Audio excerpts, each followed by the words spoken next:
When we talk about leadership in the church, we often talk in terms of mission, vision, and core values. But sometimes that's kind of like which came first, the egg or the chicken.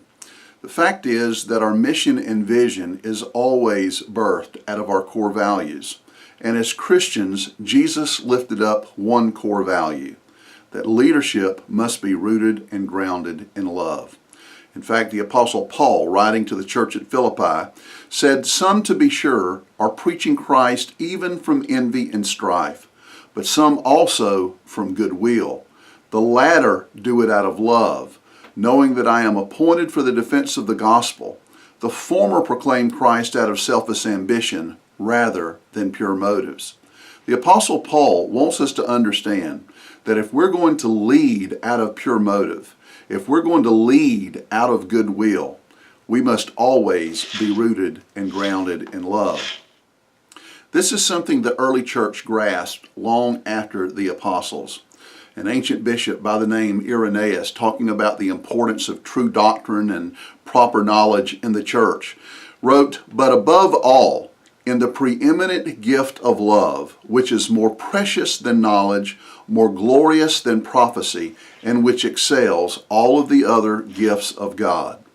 Several years ago, as I was graduating high school, one of my high school teachers gave me a gift, a book written by Mandino entitled "The Greatest Salesman in the World." In the book, the primary character suggests various understandings of how we're to excel in convincing people that they need our goods and our services. And I find that there is great counsel in this book for those of us who are in Christian leadership, that we can convince people by our virtue and by our character that they can trust our leadership. In the book there are 10 scrolls, and these scrolls are teaching us how to be a good salesperson, teaching us how to be good leaders. And there is one particular scroll that I would like to share today.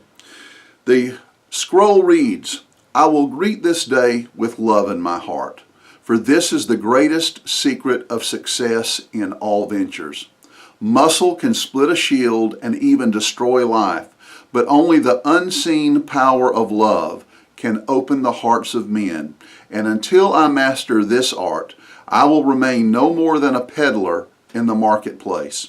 I will make love my greatest weapon, and none on whom I call can defend against its force. My reasoning they may counter, my speech they may distrust, my apparel they may disapprove, my face they may reject, and even my bargains may cause them suspicion.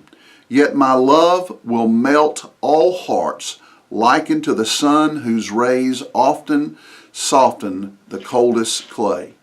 I will greet this day with love in my heart. And how will I speak? I will laud my enemies, and they will become friends. I will encourage my friends, and they will become brothers. Always will I dig for reasons to applaud. Never will I scratch for excuses to gossip. When I am tempted to criticize, I will bite on my tongue. And when I am moved to praise, I will shout from the roofs. I will greet this day with love in my heart. With love I will tear down the wall of suspicion and hate which they have built around their hearts, and in its place I will build bridges so that my love may enter their souls. I will greet this day with love in my heart. And how will I confront each whom I meet? In only one way. In silence and to myself, I will address him and say, "I love you."